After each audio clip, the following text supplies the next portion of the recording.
Of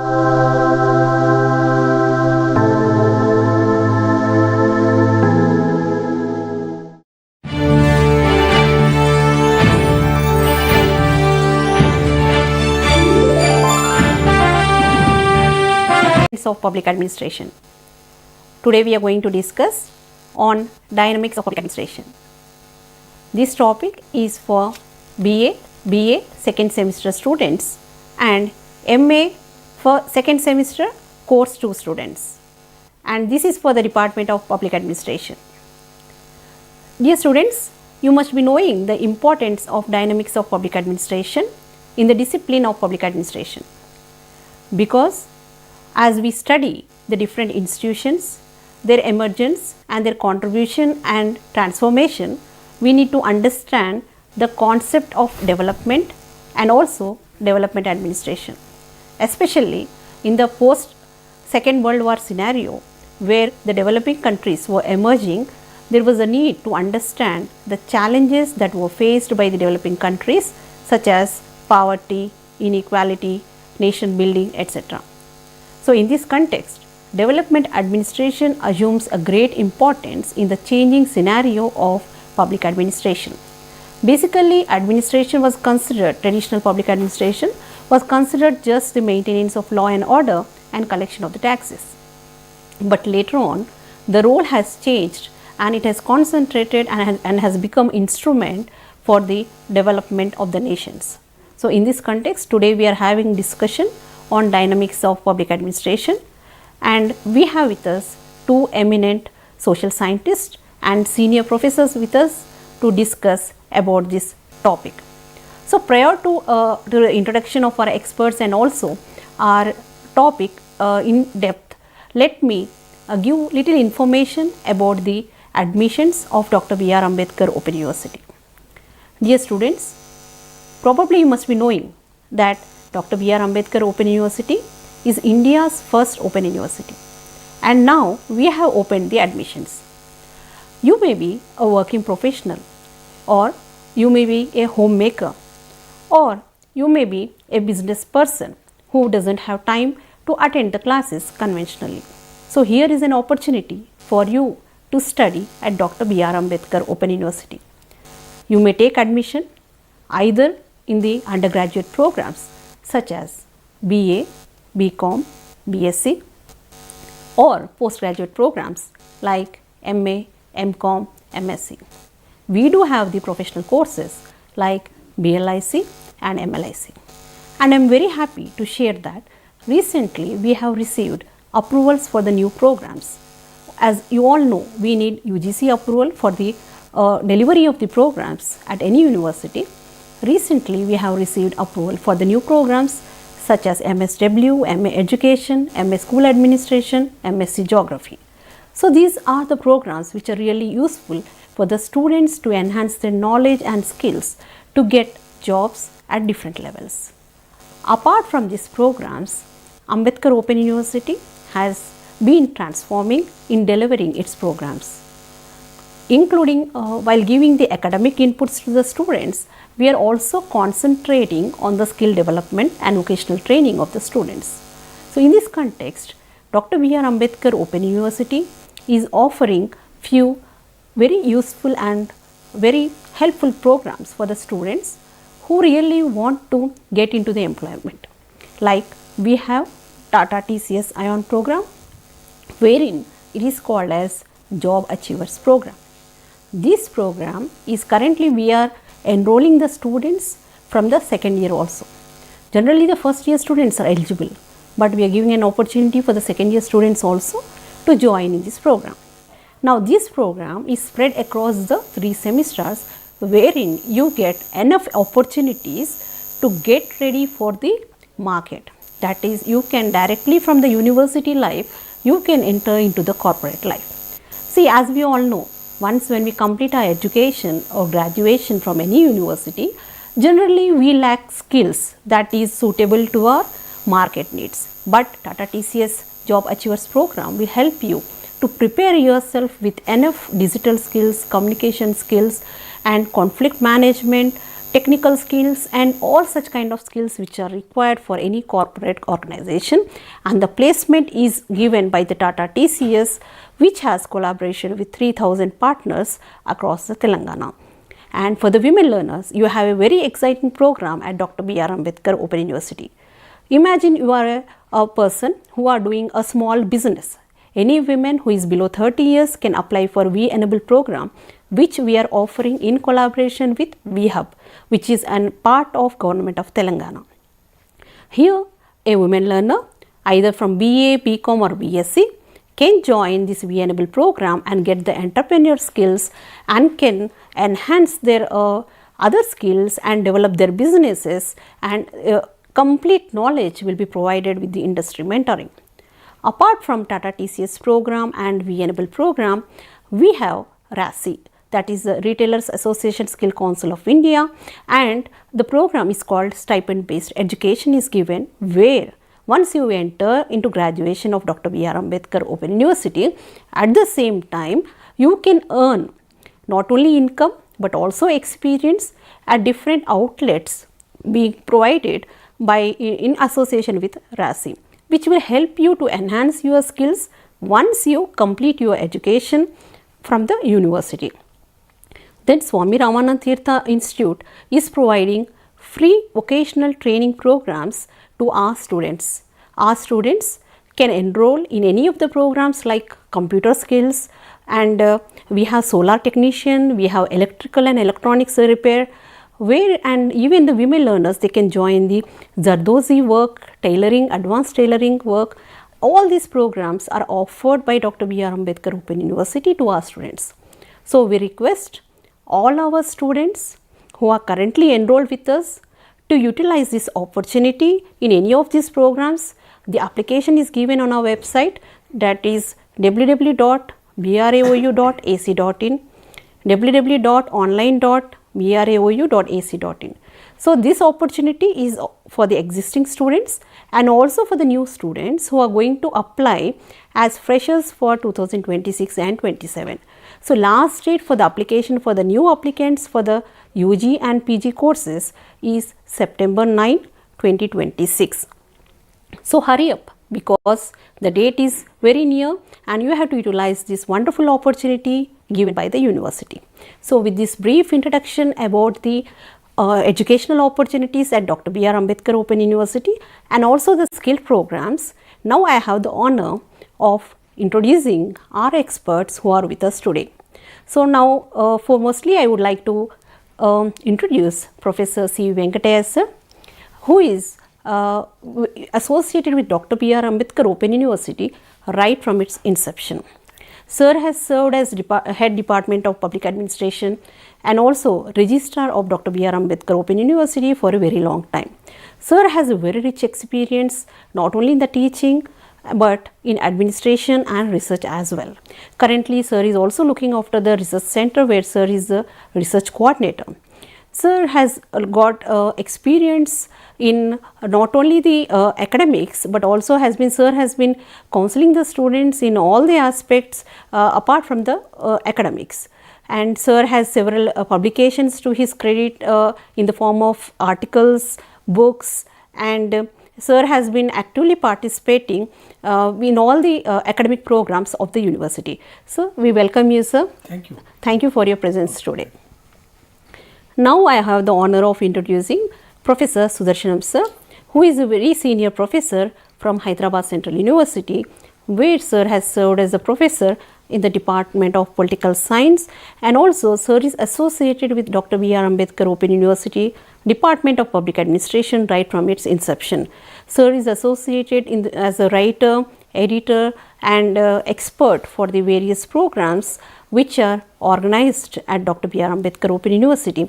Sir has published several research articles and Sir always keeps learning and reading. Sir does reading and writing even today. So we really appreciate your efforts and time you have been contributing to the development of Department of Public Administration at Dr. B.R. Ambedkar Open University. We welcome you for this session, sir. So now we are discussing about dynamics of public administration. So this program is for 1 hour and we will be discussing on this topic for the initial half an hour, that is for 30 minutes, and later on if you have any doubts or if you have any queries regarding this topic, then you can just call us on 040-236-80-456. So, kindly make sure that you ask questions either on this topic or even for the enrollment or the registration. You can ask during this at the end of the program. So, with this, today now we are going to start our discussion on this session. So, basically when we are Professor Sudarshanam sir, we are talking about dynamics of public administration, development administration. So, basically how the concept has evolved, what is the basis for it, and how the emergence of development administration has taken place. Yeah, thank you madam. And this concept of development administration, today we are talking about the dynamics of development administration, particularly the concept of development administration, how useful is the development administration, study of development administration for the students. So, the concept of development administration originated in the context of developing countries. So, the developing countries which got independence after Second World War, countries like Latin America, Asia, African countries, they became independent after Second World War, and since then they have been following the Western models of development. The models that were developed in Western countries were followed, developmental models, and the scholars felt that these models are not suitable for the development and change of the developing countries. That is why as the knowledge progressed in public administration, from traditional public administration to the development administration, the development administration came particularly in the 1960s. The historical context in 1960s was that the two blocks of development, socialist bloc and the capitalist bloc of development was taking place all over the world, one led by the USA and another by Russian USSR.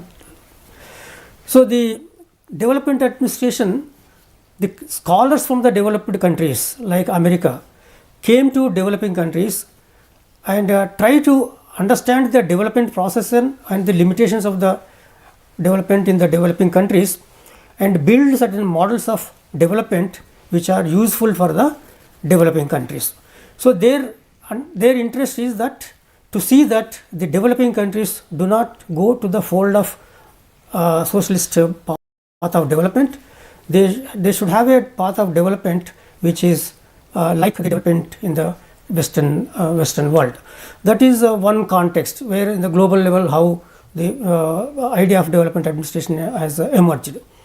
The another aspect is that, as I told you, that the traditional public administration theories that were developed prior to 1960s, like classical administration, behavioral approach to administration, could not explain the change and dynamics of change in the developing countries.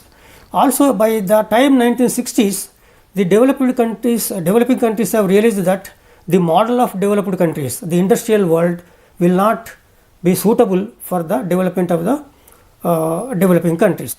So, it is in this context of the searching for a new model of development, searching for a new theory of development, keeping in mind the requirement of the developed countries, was the context in which the idea of the development administration came in. So, several scholars like Riggs, Hornby, Milton Eastman, and several scholars from West came to visit several developing countries in Asia, South Africa, and Latin American countries, and they have developed certain theories which are now we call it as a theories of development administration. Thank you, sir. It is well explained that why actually the emergence, how it has come about the development administration. But how do we understand the concept of development and development administrations? Yeah, how to understand development and the development administration is very important for the students of public administration. Generally, when we talk of development means economic development, growth, GNP or GDP. we consider these things as the parameters for the understanding of the development. So, greater the GDP, greater the national income or no average income, greater development. But the real understanding of development is not the development of gross national product or GNP or national income, but the real development we should understand in terms of how this income is distributed. How this income is distributed and what is the development that is taking place in other context, in the context of education, health and poverty, in all these stage areas. So, in other words, development is not only a quantitative but also qualitative in nature. So, quantitative we measure in terms of national income, GDP and other things, but qualitative cannot be measured like that, but it is seen in the development of literacy, health facilities, infrastructural facilities and various other non-economic but essential for the development. So, that is why when you try to understand what is development, here development is a very comprehensive idea, not economic alone, but social, political, cultural and all other aspects together considered as a considered as a development. So, that we have to distinguish between progress and development. So, progress is in terms of economic aspect, but whereas development is both economic as well as the socio-cultural. So, here in understanding this development in socio-cultural and political aspect, basically we look into the equality of opportunities. So, development does not mean only increasing income, but how equally that income is distributed. And also equal, not only equal distribution of income and equal opportunities for all the sections of the people to participate in the development, not only that is one aspect, and another aspect is equity. So, equality and equity are slightly different, whereas equality says that everybody should get the same amount of opportunities, same level of opportunities. But equity focuses on the level of development of each and every individual or each and every segment. For example, we have today ongoing program like Indiramma Illu, we are going on Telangana. So, every Indiramma Illu respondent will be given 5,000 rupees, 5 lakhs rupees. So, irrespective of the economic social background of the individual, 5 lakh rupees are given. That is that they think that equal distribution, 5 lakh for everybody equal, but that is only equality, but that is not equity. Equity means somebody having no income but taking 5 lakh rupees, he can't build income. Somebody having more income but still takes 5 lakh rupees, but he can build a better English. So, we have to focus on the person who is also taking 5 lakh rupees on par with others, but he has no income, no less developed development. With that 5 lakh he can't construct a house. So, you have to enable this person to see that he will also have a house.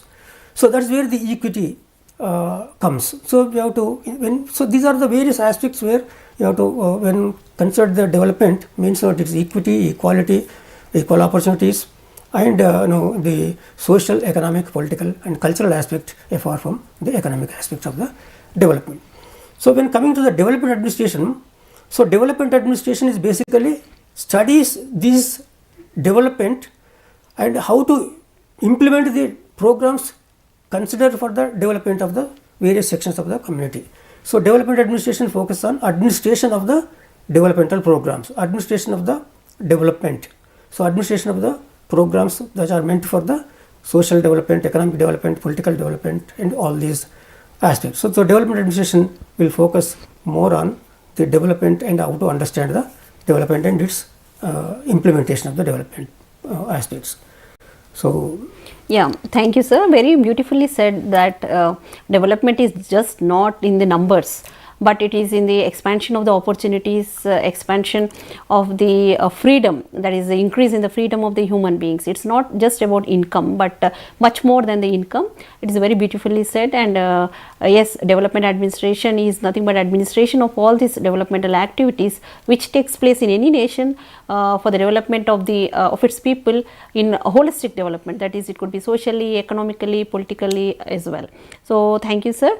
Now, Professor Venkataiah sir, now how do we see this? Now, what is the basically the difference between the traditional administration and development administration? Yeah, Pallavi.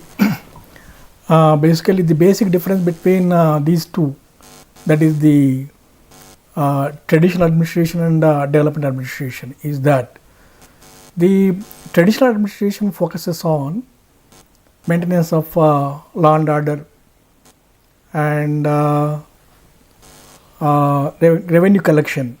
It is a more or less kind of maintenance functions. We call it maintenance functions. But coming to the development administration or development of functions, it focuses on the policies, programs and institutions which are aimed for bringing about rapid socio-economic change. And it has it consists of development administration consists of two words, development and administration. For the first time, U.L. Goswami has coined the term development administration. As Professor Sudarshanam has rightly pointed out, the traditional administration and the administrative systems that the students of public administration are studying basically brought from the Western capitalist countries. And immediately within, I think after independence, within no time, that is within 10 years, we came to know that the whatever models that we are adopting are not serving the purpose. No, we are after independence and after Second World War, most of the developing countries have got freedom, got independence. All the development countries were looking to how to give education, better education, how to bring economic change, how to bring all the fulfill all the needs of the people. This was the main criteria for the evolution of development administration. So here development administration means it aims at bringing rapid change. That means the societies, developing countries were facing the illiteracy, ignorance, all these things. With the traditional administration we can't achieve rapid strides. So the reason why we are now slightly moving towards the development administration. And here development administration, it has two meanings, two different meanings. The purposes are two different purposes. One is development of administration and the administrative development. That means development of administration means the people or the systems involved in bringing development. That means the bureaucracy, development of the bureaucracy or development of the capacities of the administrative systems or the bureaucracy that are involved in the bringing about change. And the other one is the bringing about better policies, better institutions. So these are the difference between, basic difference between the administrative development and development administration. So it basically as a new subject, as a special area, emerged after Second World War during 60s only. And as Professor Sudarshanam rightly pointed out, and he also said that development means we are not supposed to measure in terms of numbers. Amartya Sen rightly pointed out that development means participation of the people. It is the freedoms, giving freedoms to the people. So the reason why development administration is one of the emerging areas for the students studying public administration. So you mean that it is very important and very significant in the study of public administration. We need to study. So how it is useful to the students? Because development administration, it is basically change oriented, and it is a goal oriented also, and it is a participatory nature, and it is a interdisciplinary.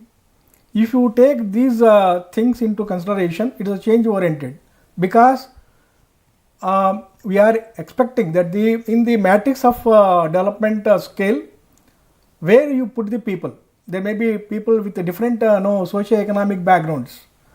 So, and after we are now 80, after independence, we are now in the 80s, 8 years of independence. What the expectations of the people, what they are thinking, how the expectations of the people are going to be resolved.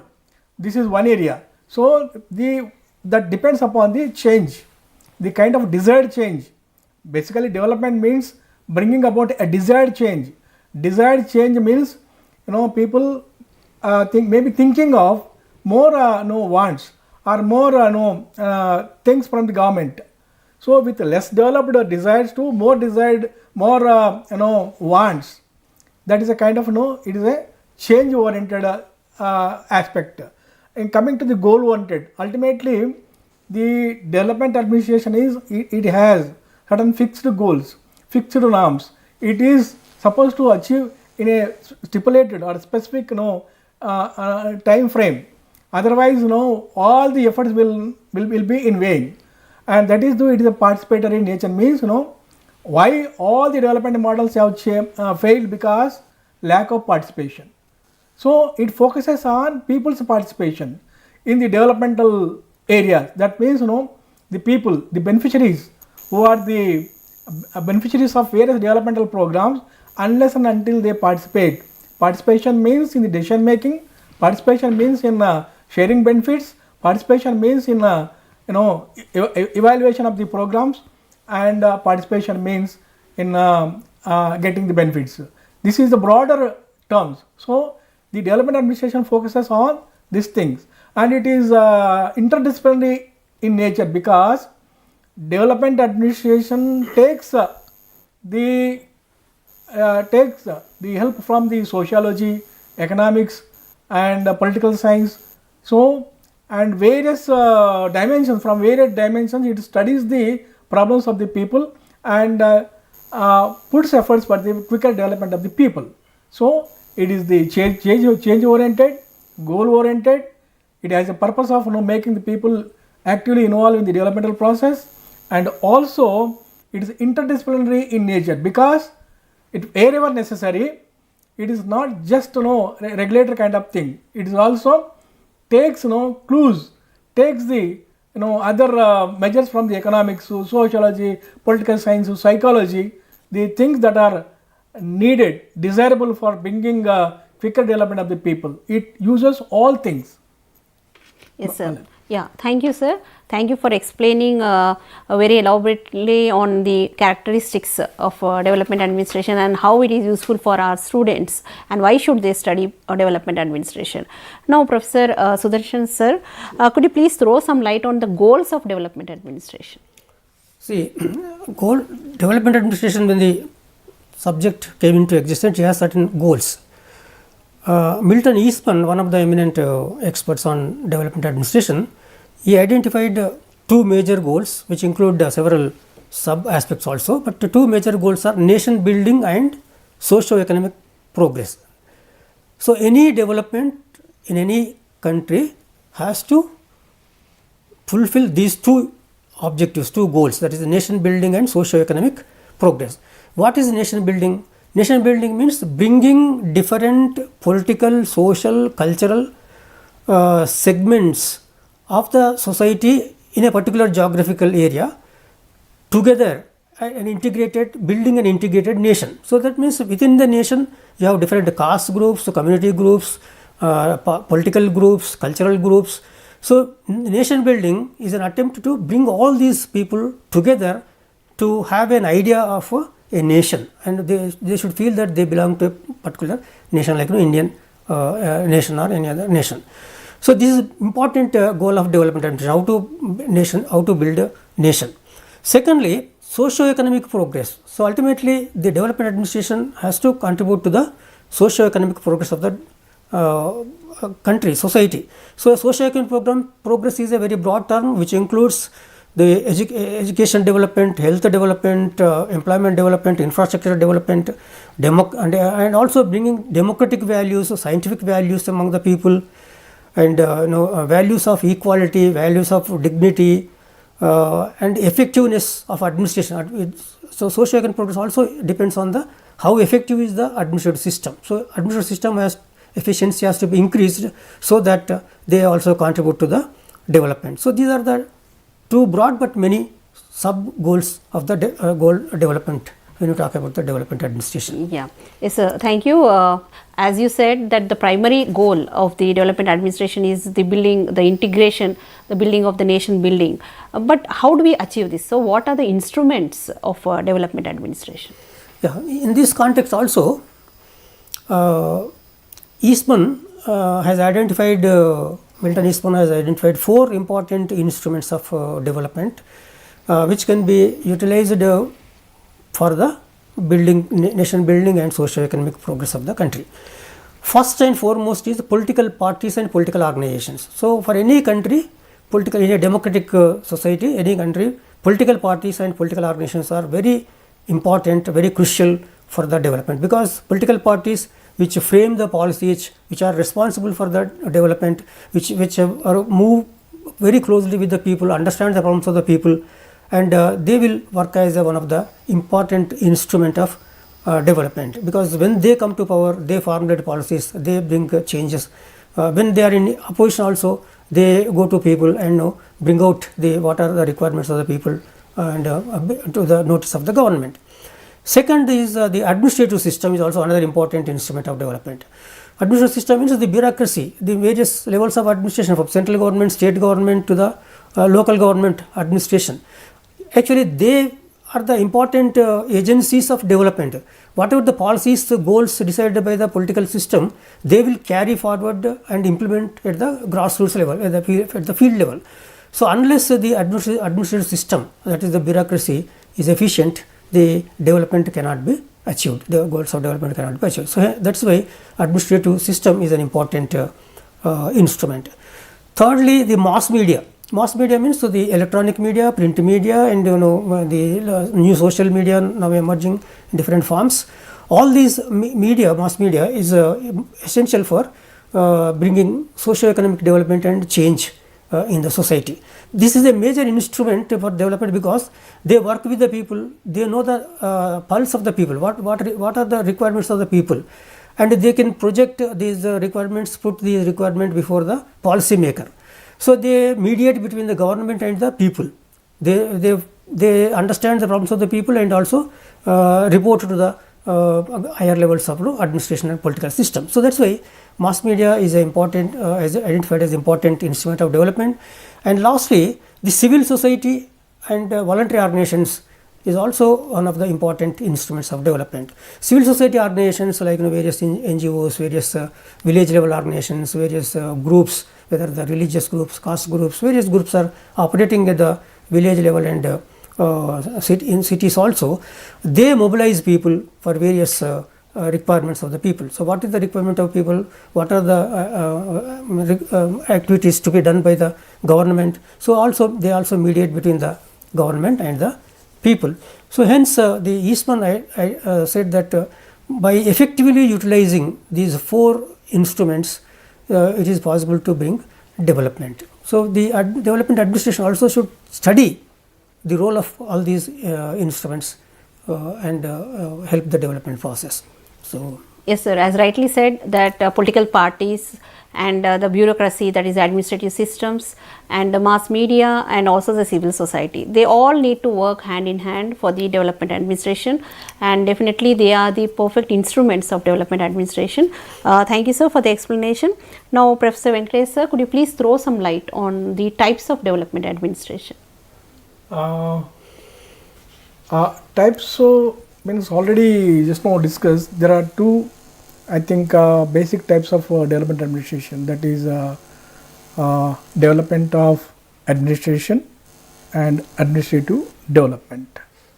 Now, as Professor Sudarshanam also in his discussion also thrown certain yeah, you can please light. add some constitutional context to that. Constitutional context. Yeah, coming to the constitutional context of development administration, and as I already informed you, development administration has evolved, I think, in the 60s, and that has, before that also, that has, was how to bring people and how to achieve quicker development was the basic philosophy behind the constitution makers and the freedom fighters.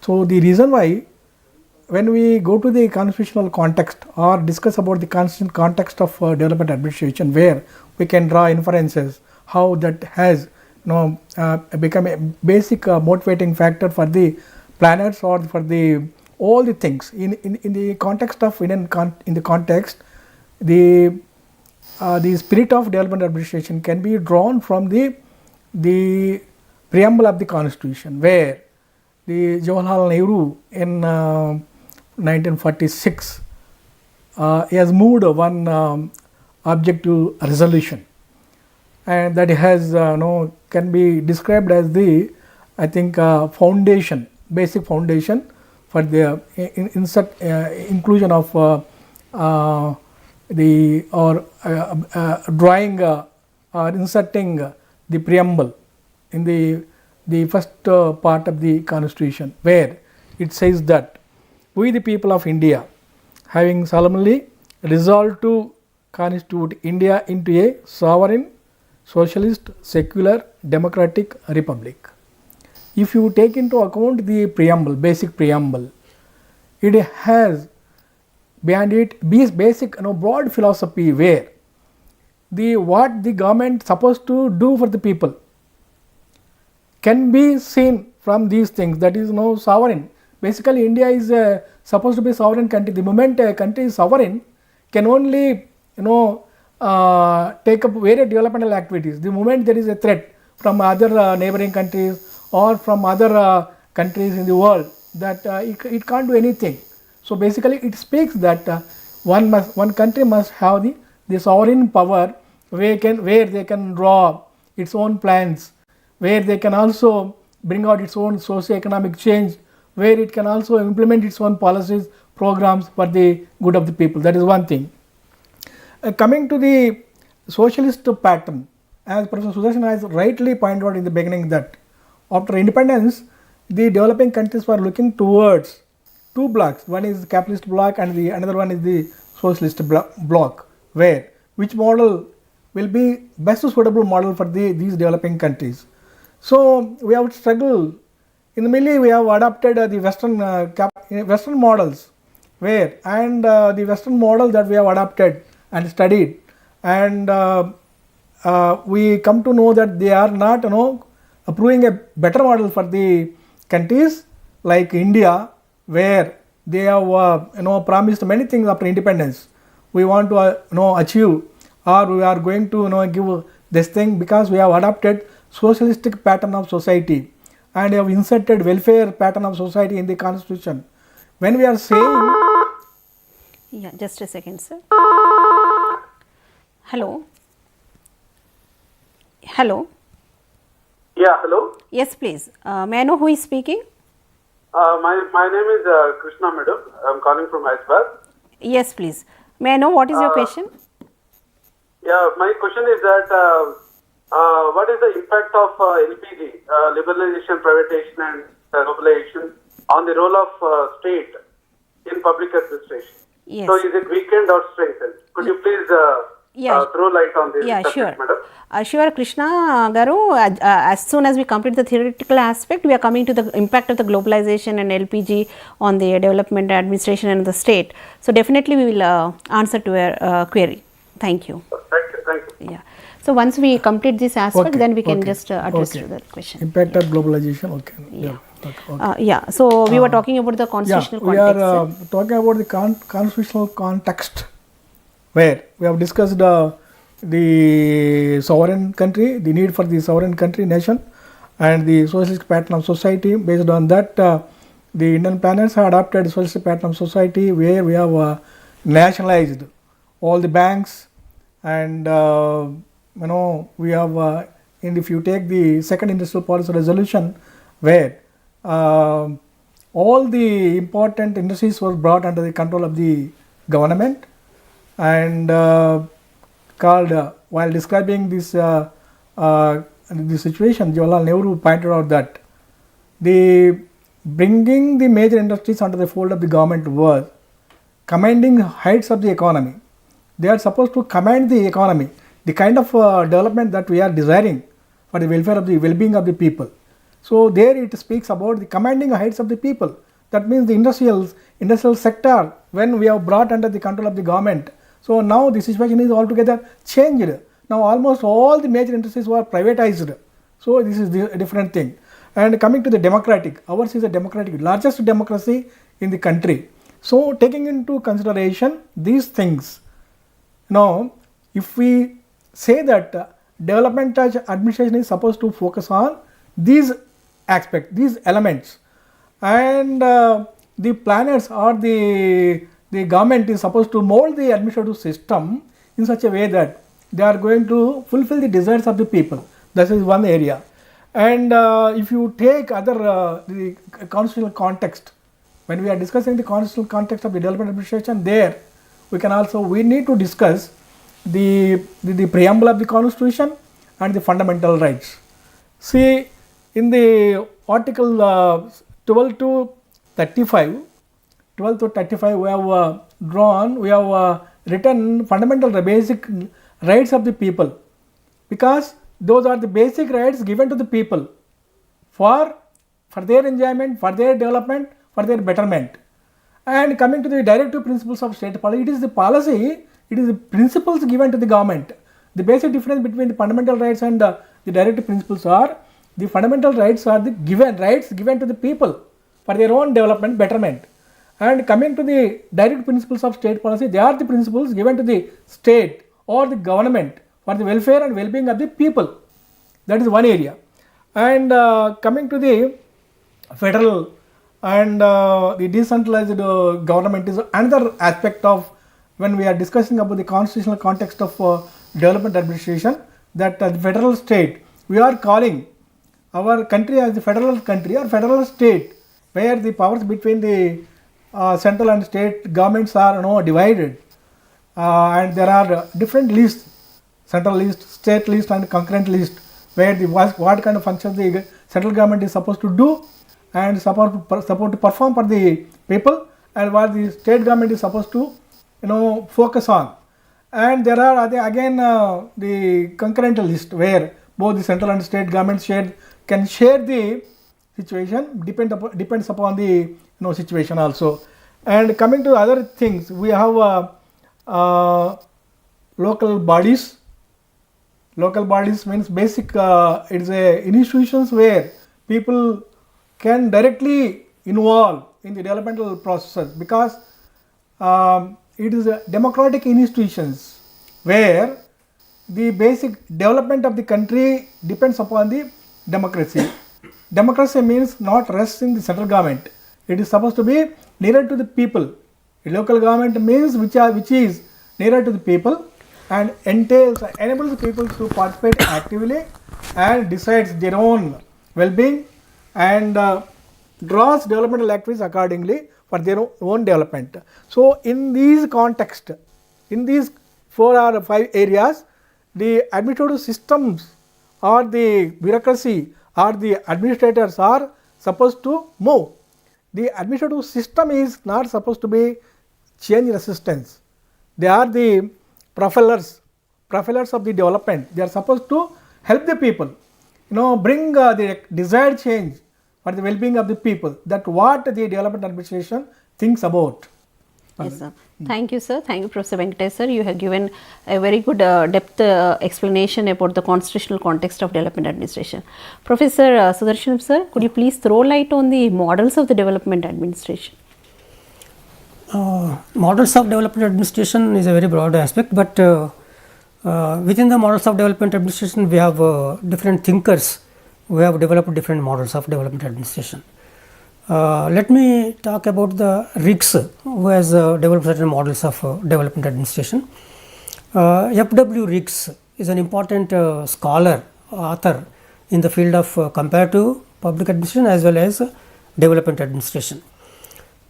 So this scholar, Frederick W. Riggs, American scholar, he also developed these theories during 1960s and 70s, again keeping in mind the developing countries like India, African and Latin American countries.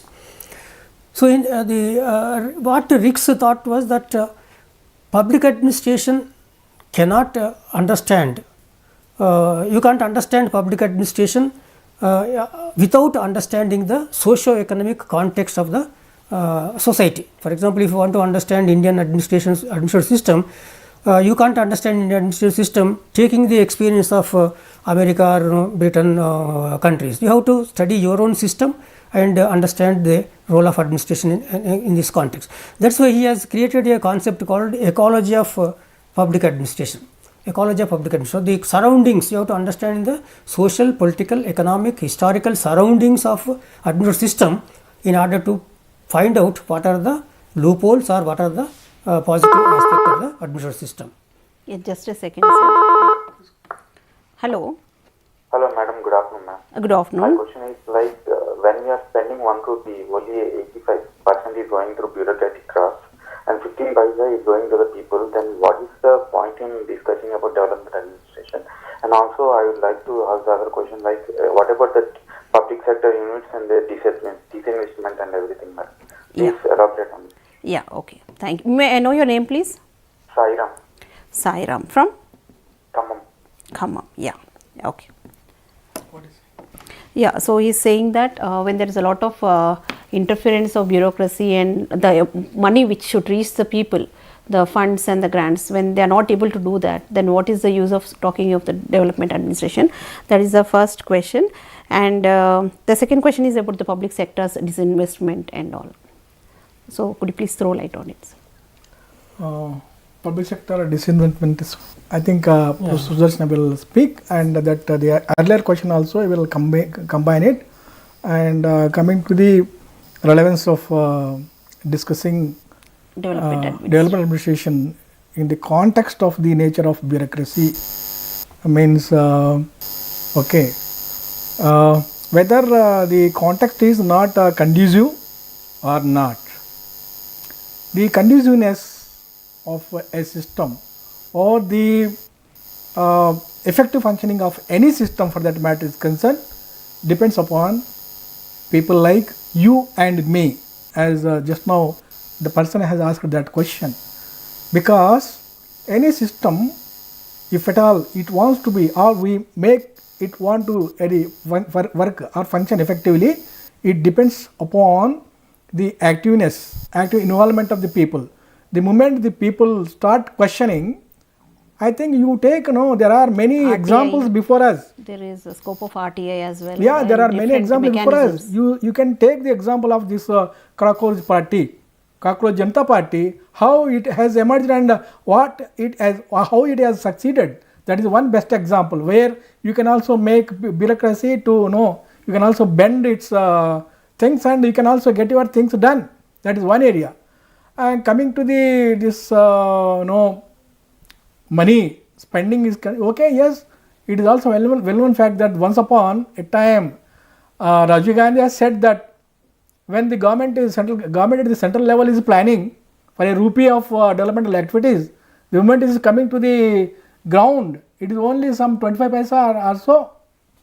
So why it is happening?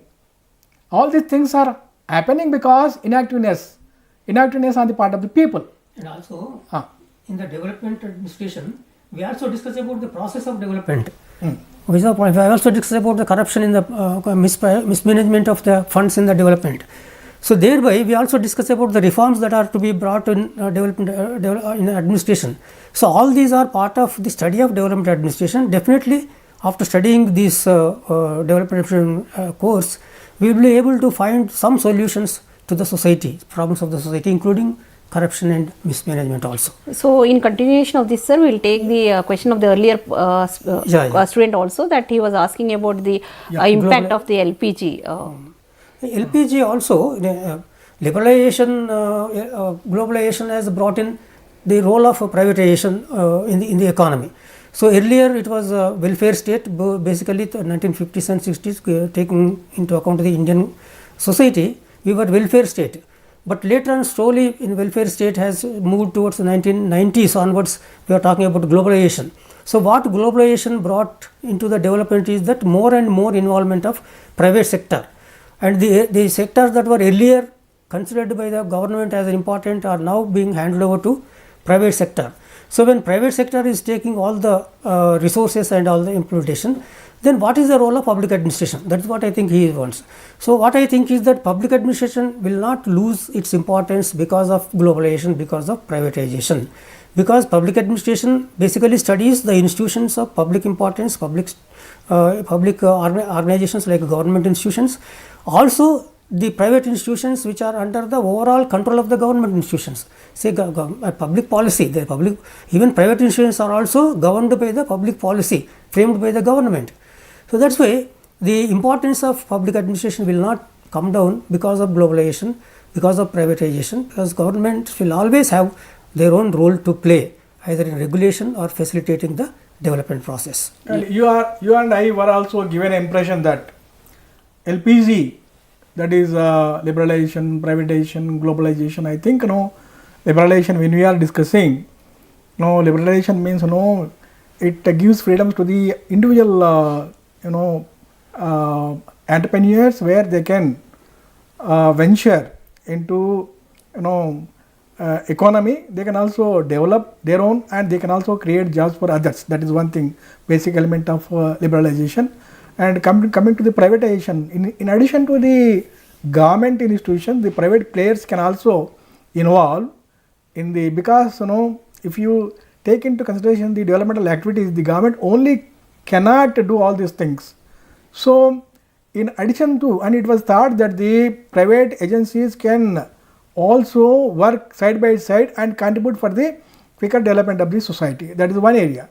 And coming to the globalization, what kind of impression that was given to us by the proposers of this concept in 90s, that is 1991, when we have started implementing slowly the LPG phase, that globalization, each country can also become as a global village, where we can also be part and parcel of the entire economic system. Whatever benefits that are thrown open to any other country can also be enjoyed by the people here in India or any other less developed societies.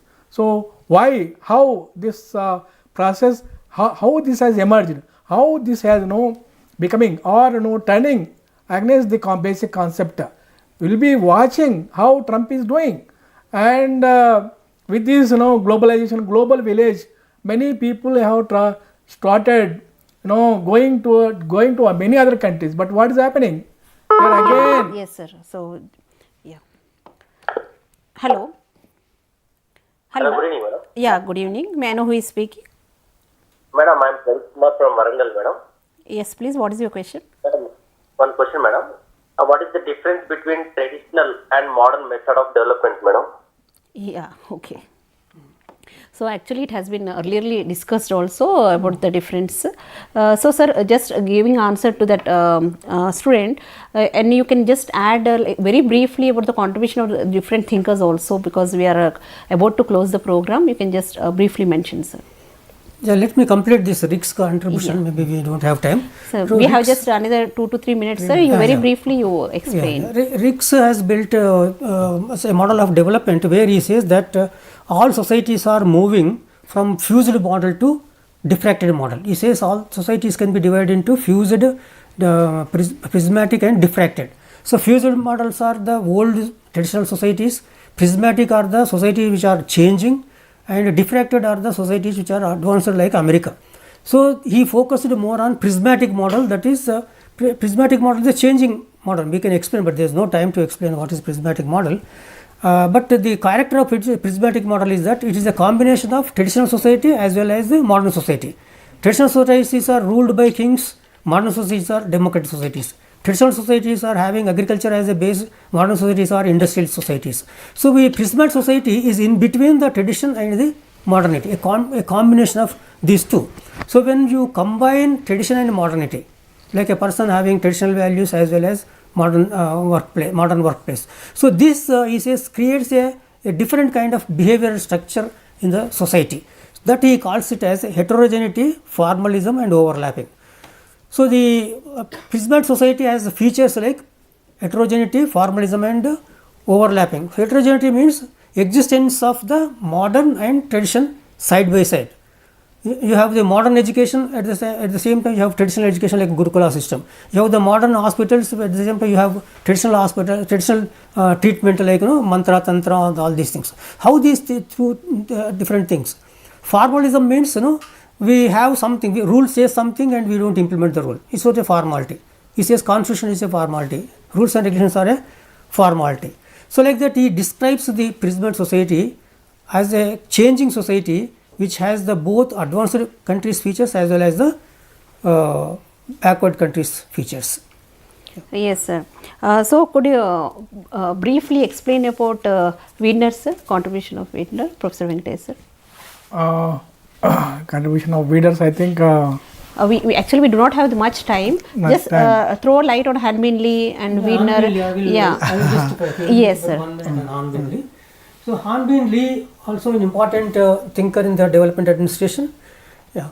So he talked about time orientation approach to development, time orientation approach to the public administration. So what he says that we need development, but how development comes and what is the requirement of development? He says that social change is required, and not only social change but who will bring the social change. So he says capacity of administration to bring social change. So we need capable persons to bring the social change in the administration. So for that he says human behavior, for example officers or the political leaders, depends on their thinking. He divides them into three types: past, present and future. So some people are always considering past, whatever that is over, they always consider. Some people are in present, some people always think about the future. So he says that we want future oriented persons, those who are always thinking about future. Such persons are needed in administration, in politics, to bring the development. So they will be the innovators, they will be the instruments of development. So they will be really interested, whereas we don't need the requirement of the past thinking and the present thinking person, but future thinking persons should be there in the bureaucracy and also political system for the development. So that's why he says that understand the development from the point of view of the leaders, what is their perspective, time perspective. Yes, sir. Thank you so much, sir. Would you like to add anything, sir, or just briefly? As we rightly pointed out, the behavior of the people in the implementation levels, basically the bureaucracy. So there are developmentalists, the people with ambivalent attitude, and people with negative mentalities. Yeah. This is one area where in the time frame, that is the time orientation, Eastman, Milton has, Hornby has discussed about the mentalities of the people. Yeah, thank you, sir. Thank you so much. Like today we had discussed about dynamics of development administration. Thank you, Professor Venkataiah sir and Professor Sudarshanam sir, who have come all the way to our studio and have given a very elaborate explanation about the topic. So I hope all the students of public administration, UG and PG students, they have got lots of information and inputs today. And also please remember that admissions are open for Dr.B. Ambedkar Open University, and kindly do join through our portal www.brao.ac.in. Join for UG and PG programs and other skill programs as well at our university portal. So thank you one and all for joining this program. Thank you.